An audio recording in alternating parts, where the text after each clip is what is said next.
Boardroom Bound, episode 135, Peer-to-Peer Networking Importance in the Boardroom, with Sarah Zapp. Because so much of finding a board position is network-based. It's word of mouth. You vet people through who you know. You like to give warm introductions because it's such a cultural fit, finding someone who really fits into your board. Hello, and welcome to this episode of Boardroom Bound. My name is Alexander Lowry, and this is the podcast dedicated to intentional leadership in the boardroom. My goal is to give aspiring and existing directors the tips, tactics, and strategies necessary to transform your confidence and build a successful career as a board director. Quick reminder, you can get all of today's show notes at podcast.gordon.edu. And in today's episode, we're speaking with Sarah Zapp, and she is the founder and CEO of Beyond Board. It's a national community of today's best board members and board-eligible executives, and they have peer-to-peer networking and renowned thought leadership and a mission to diversify boards. And so what you hear today is the very fun way that Sarah takes the organization and its members through what they do. You will be impressed by the different types of people they use to connect and open minds and ideas and opportunities that lead to the boards.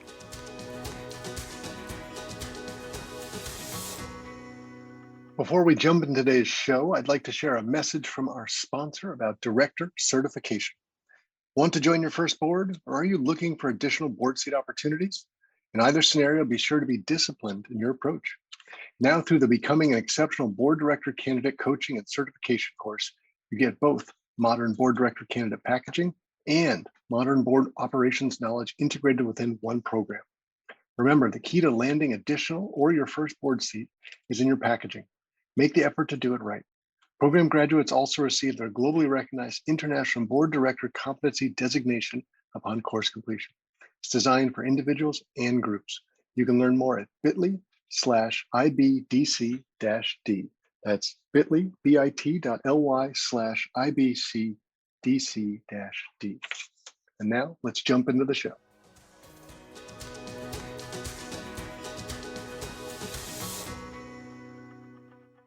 Sarah Zapp, welcome to the Boardroom Bound podcast. Hey here, Alexander. Thanks so much for having me.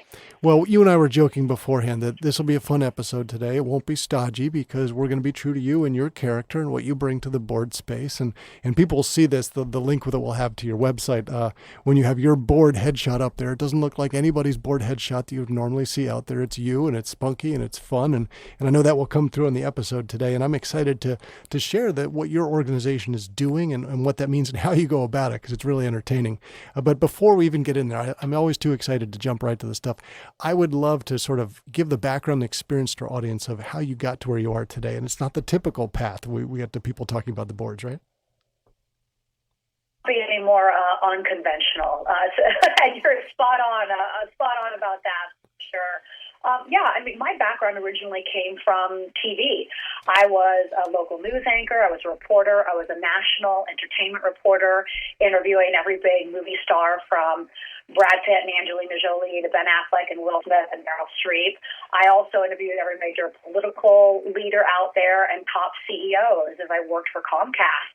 And that was really my passion. I loved great content, thought leadership, and storytelling. And then as life evolved, it got to the point where doing different life choices, I ended up reinventing myself and decided that, TV has been fantastic and I love that. And decided to part of the school guys and reinvent myself. And I worked for a young members-only professional organization that at one point had 20,000 young professionals across the country.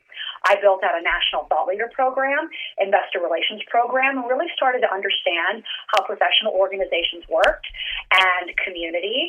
I, of course, had the content background from TV. So after doing that for about 3.5 years, I started to look around at the relationship capital. I knew some of the most influential and powerful great business minds out there across the U.S., and I started to look at the board community. This was about the time that the Uber board was kicking Travis Kalanick off the board. And I thought, wow.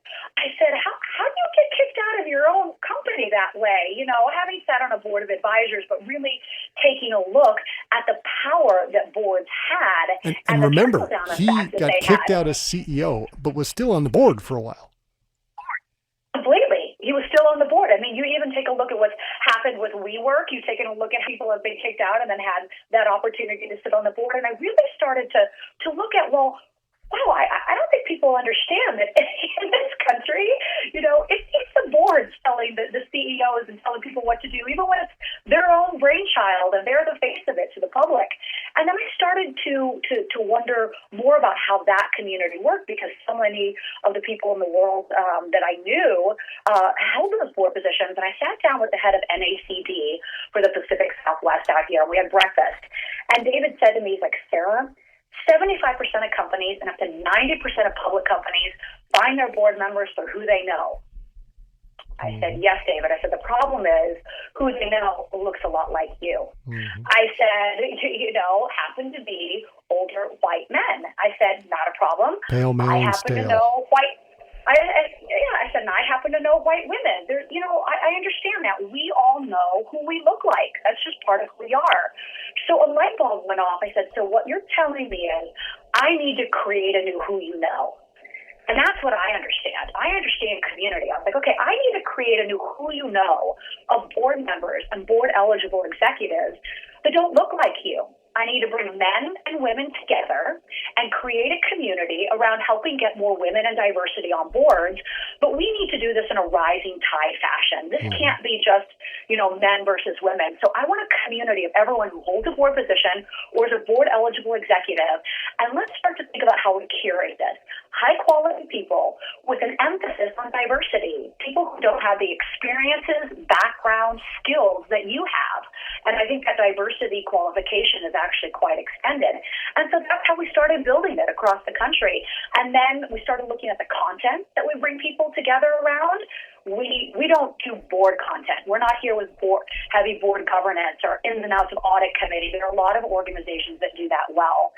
We bring thought leadership to our board members and board eligible executives. We want you to hear from the top CEOs, New York Times bestselling authors, most influential thought leaders, and then with our mission to help get more women and diversity on board. So that's the long-winded answer, because I'm in TV. I should have spoken in sound bites, but that's a long-winded answer of where we're at. Well, let's help people imagine this. Like, you threw out some really fun names at the beginning when you were talking about a previous life of being in the newsroom and interviewing people, some famous actors and people like that. So, and obviously you live in Hollywood, right? So you're over in that part of the country, and we can imagine the type of people you're running and hanging out with. If someone goes to your website later, they will see pictures and names of the types of people you have speaking, and it is quite wide ranging, right? This is not sort of your typical NACD list of just corporate exec types, right? So you're bringing people from different backgrounds and experience. It sounds like partly to help people connect into different places and different paths, but to probably open their mindsets as well. Do you want to just throw out a couple of names for us to wrap our head around the sort of different, sort of almost extreme types of people you're seeing and sharing with? This is what I understood. If I want to get people together in a room, or I want to bring them together in a virtual forum, at the end of the day, board members are extremely busy. They only have time for people who directly serve their needs. And so I can't get the quality of people together and build the kind of community I want if I don't have some of the best minds. These board members and board eligible executives, they want to connect with Katie Couric and talk about storytelling. They want to talk to the former chief hostage negotiator of the FBI, Chris Voss, who wrote Never Split the Difference. They want to talk to Tim Draper, legendary venture capitalist. They want to talk to Janice Bryant Howroyd, who's number 39 on Forbes Magazine Self-Made Richest list, the first African-American woman to own and run a billion-dollar company. This is who our board members want to hear from. This is who they want to get inspiration from. They want to make sure that they're staying relevant. They want to hear their industry expertise so that they can go back to their boards and ask better questions, be more curious leaders, have more open minds. So that is the sort of content that we bring our board members together around. And those are the sorts of people that I want to make sure that our community has access to and can engage with so that they can be their best selves, not only as a board member, but just as an interesting person. And Sarah, help us understand what an event would look like. And obviously, the events look a little different after the pandemic than they did beforehand. But is it the sort of environment, because you talk about bringing people together, peer-to-peer sort of networking and mentoring and guidance and growing, where they hear someone like a Katie Couric talk, which I'm sure just opens so many conversations, ideas people have, and then they have a chance to, probably talk to people at their tables. And how does an event sort of typically go? Worlds. We obviously have our live event world, and that's 50 to 60 people, all highly curated board members, board eligible executives, usually around a lunch with a big speaker or two. And we do those regularly in Chicago, in Los Angeles, in San Francisco, and expanding to the East Coast. And then simultaneously, we have this incredible virtual community. So on one hand, you get our forums, which we have at least once a month, and these are very specific. These are 30 minutes. This is 30 minutes with a Gary Vaynerchuk giving you interesting marketing information, or a Tim Draper, or maybe one of the top high performance experts in the world, Stephen Kotler. So this is 30 minutes where we basically touch on a particular topic. Our board members get to engage, ask their questions, and we actually give some tangible action items and insights that they can kind of take away. And then also for our members, we have these virtual roundtables. So once a month as a member, you're guaranteed to be able to come into an hour-long needs and leads moderator-led roundtable. So this allows you to meet up to 15 other board members across the country. You get to hear who they are. Everyone puts out kind of an offer, hey, this is what I can help with, and ask, this is what I'm looking for. This is who I want to be introduced to. Can anyone help? And then finally, you can also just bring up kind of your strengths so people understand who you are as a talent, as a person. And then we follow up. You get everyone's email, you get their LinkedIn, and you get a recap of what that is. So now we're able to cross-pollinate board members across the country that you wouldn't get to meet in a live event, in which you actually get a real connection and a place to be able to begin to form that sort of relationship offline. And you're getting to meet people in other cities that you wouldn't ever meet unless possibly once a year at a conference. And so that is what they're really liking. And then meanwhile, we're filling board positions. We have board members constantly coming to us. We work with great private equity firms. We're currently doing 3 public board searches right now. So when we have a community that's so powerful, then we can offer a really unique approach to board placement, because our whole mentality and thought is we don't believe you should have to pay to meet talent up front. So there's a wonderful place for recruiters out there, but we just want to get more people having board conversations. And so we have a really unique way that we approach that. So we kind of have the placement and the community aspect. And I imagine you've probably seen, if you flip through the photos on the website of your various gatherings, it is a diverse community who's coming together from all sorts of experiences, age, background. You can just sort of picture how this is coming together. So imagine it's a vibrant experience. Can you give us some of those experience nuggets where people have been saying, this was not something I envisioned that I was going to figure out how I cracked into the boardroom, but the organization that I've now connected with here has allowed me to do that. It sounds like you're setting up those conversations, but maybe bring some of those pieces to life for us. At the end of the day, the crux of who we are comes around community, curation, and content. That's what Beyond Board offers, and those are extremely important aspects. The community in which we build, and really boards, positions, do not come from networking. They come from relationship building. And when you have a seed planting mentality of constantly planting those seeds and watering them, you're not quite sure where they're going.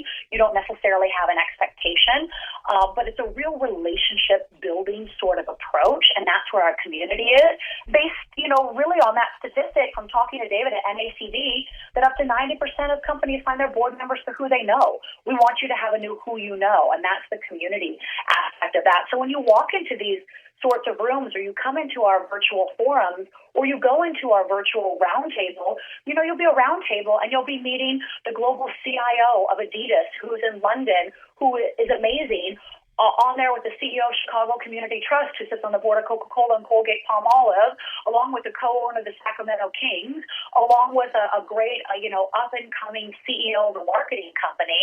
And you start to see that these are really people that all hold board positions, or eligible to, and we're bringing them together in a really unique way. We want them to be able to network and kind of get in front of people, because so much of finding a board position is network-based. It's word of mouth. You vet people through who you know. You like to give warm introductions because it's such a cultural fit, finding someone who really fits into your board. Oh, absolutely. There's about zero tolerance, if you can, from a boardroom of trying to bring in someone who's an unknown quantity, because it's such a high risk. You've got so much to do in a short period of time that's very important, and it has to be someone who's known to you. So it sounds like you found a fun way to help people figure out how to do that. You're talking about diversity in the boardroom, for example. Some of the discussions I've had with women who've been on the fast track in their career, but might have stepped aside to do some time for family. When they come back in, feel like, well, I'm behind the game. I haven't had a chance to do this stuff for years. Some of my network has sort of moved on without me, et cetera. So you're finding ways for people to sort of break back in, and it sounds like you're doing it in a fun way. Exactly the point. Of course, we help and send people to various different experts in our network that can help with all their board resume and all their board materials. But at the end of the day, it takes a while to find these sorts of board positions. And the more conversations you're having, the more opportunities you're going to get. And that's what we really try to encourage people to do. Look, you need to have multiple touch points with people. You may need your name and who you are may need to come on someone's radar multiple different times from multiple different avenues. And I really think that the way that you invest in your professional development, you really need to invest in your relationships and the networking component. And that is truly at the heart of finding those sorts of board positions. It's about being intentional. It's about understanding who your board brand is and who you are, so that when you're out there talking to people, I always say, then people know how to help you. I always say, help me help you. When you kind of understand who you are and you start networking that, then, your brand isn't what you tell people you are. It's your brand is what people tell each other that you are. And that's a key component of the relationship building as well. I feel like your brand is what people say about you after you leave the room. It's what lingers behind and how it goes. And it's not just who you know, it's who you knows about you and what they know that you want, right? Because only then can they help you. So I imagine it sounds like you've got a combination in some ways through the networking that you're doing of perhaps some sponsors as well as some mentors. Both are invaluable in the experience. I would love to hear your thoughts on setting people up for those two sorts of different types of helpful people in their lives. At the end of the day, you are who you surround yourself with, and really being able to understand what your weak spots are and what you could use help with is, I think, extremely important to your evolution as a person and as a professional. So when you have a curated community in which it's a certain quality, there's certain parameters that are set. We look at our rules of engagement. One of our 5 rules of engagement is generosity of spirit.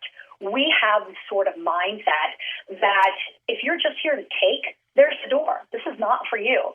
If you don't want to help people and open up your time, your resources, your expertise, you're just looking to take, this is just not the right fit for you, and vice versa. And so having these sorts of parameters and having this sort of community, then you can really start to find those people that can help you, that maybe have the sort of position that you want or are in a similar position, and you can have a very trusted conversation. And when you use being a board member or a board-eligible executive as the criteria to get into the door at Beyond Board, all of a sudden, so many other opportunities come out of this. A woman found $5 million for her African American cosmetics company, and her ex-husband is one of the heads of the biggest private equity firms you could possibly imagine.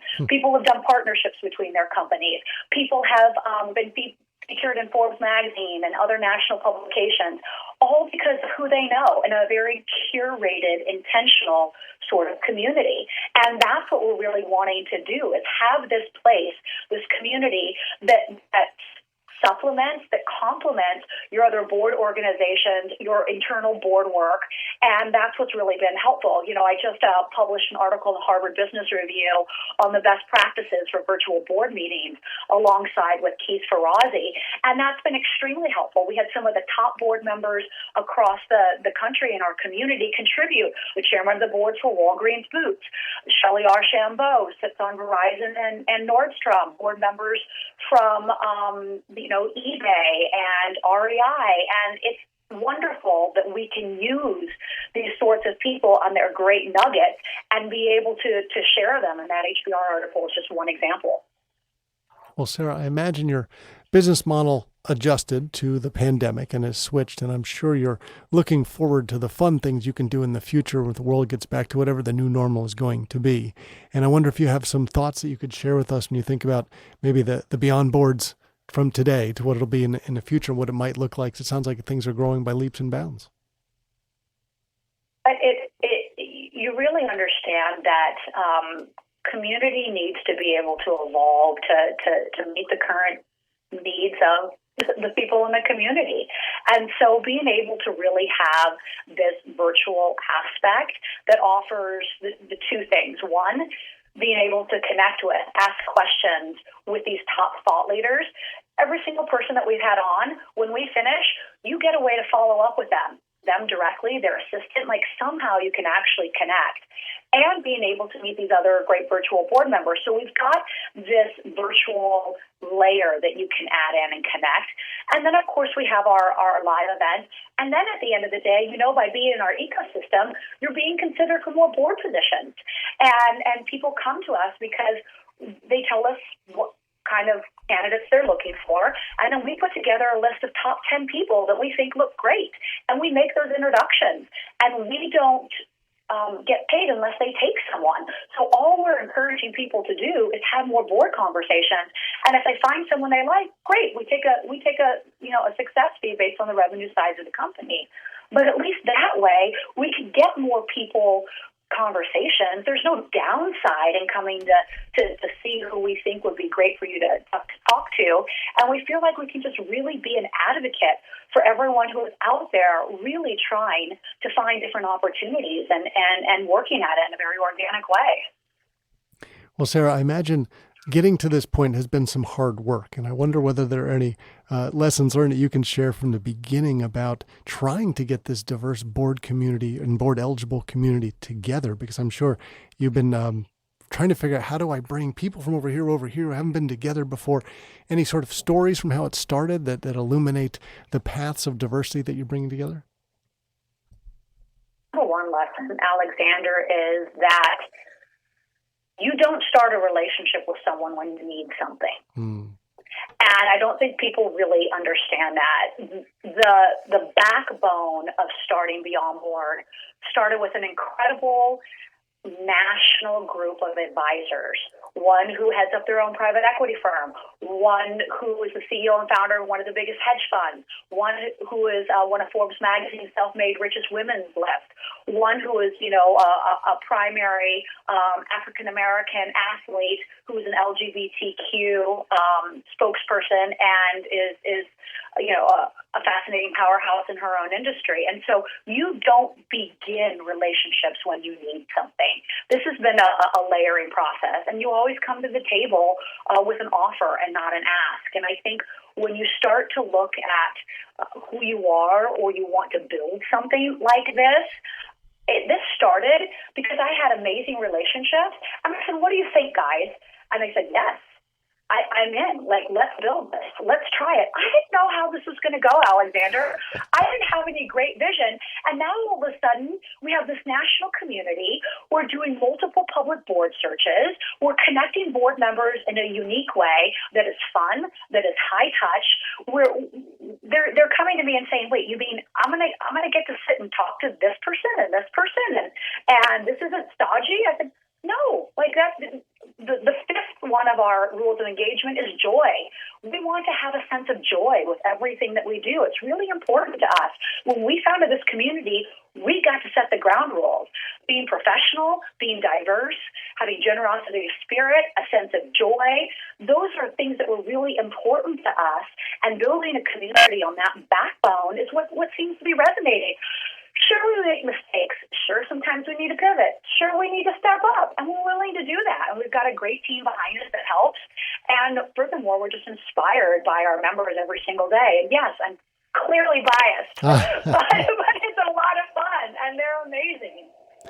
So, Sarah, let's say you've probably intrigued many of the people listening to the show today going, I'd like to know more about this and be considered for membership. How should they proceed? Everything is at beyondboard, BOARD.co. I always say my goal is not to be beyond board, BORED. I said at that point, that's when we need to shut the doors. But it's beyondboard.co, and people can go ahead and fill out information there as well. You feel free to email me, Sarah, SARAH, at beyondboard.co as well. We have a LinkedIn page as well. You can see our website, which is beyondboard.co, and you can fill that out. And you can get a sense, when you look at our website, we don't give away all of our secret sauce of how we're doing it. We want to give you a feel and a look at who our community is, what our mission is, what we're doing in that capacity, and then willing to have a talk with people and seeing that this is a good fit. Well, kudos to you guys for the great work that you're doing. And I suppose similarly, it's not just individuals who might be wanting to connect with you, but organizations, as you talked about, who are looking to fill some board seats. So it sounds like there's lots of opportunities to be connected with you. And I would encourage people to go with your website, even just to see the profile photo that you've got, not your typical board profile photos we talked about early on. So it is a fun one. and I have to tell you, I couldn't pull it off, right? That'd be honest.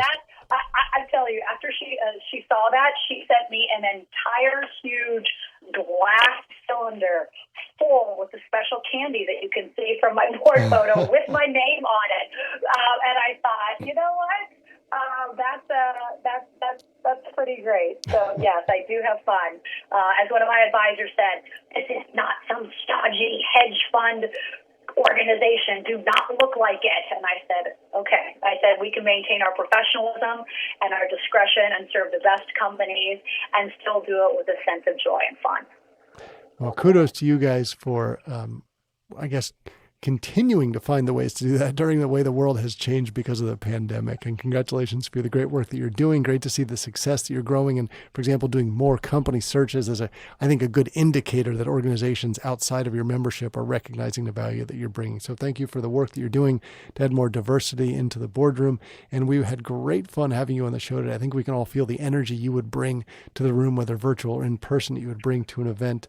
We were delighted to have you on the show today, Sarah. And thank you for sharing your insights and helping all of us to be boardroom bound.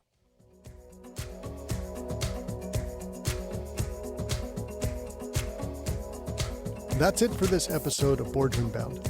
I really enjoyed chatting with Sarah Zapp. You could hear the energy coming through the microphone and grabbing you, and the fun that they are having diversifying the boardroom. And it's really interesting to think about the various ways that people go about networking. And Sarah really focused on relationship building, which I think is the right way to consider it, and finding people in different places to reach into to build those relationships, because that's where you multiply the opportunities for yourselves. Now remember to head over to podcast.gordon.edu where you can get links to all of today's resources. And please know that the Boardroom Bound team and I are so proud to be your go-to podcast for all things that connect, prepare, and empower you to land a board seat. Be sure to subscribe to this podcast so you don't miss any of the high-quality content that we're bringing to you every Wednesday. Thanks for joining me today. I can't wait to share more stories and strategies from brilliant business minds with you again next week. Remember to keep tuning in to be Boardroom Bound.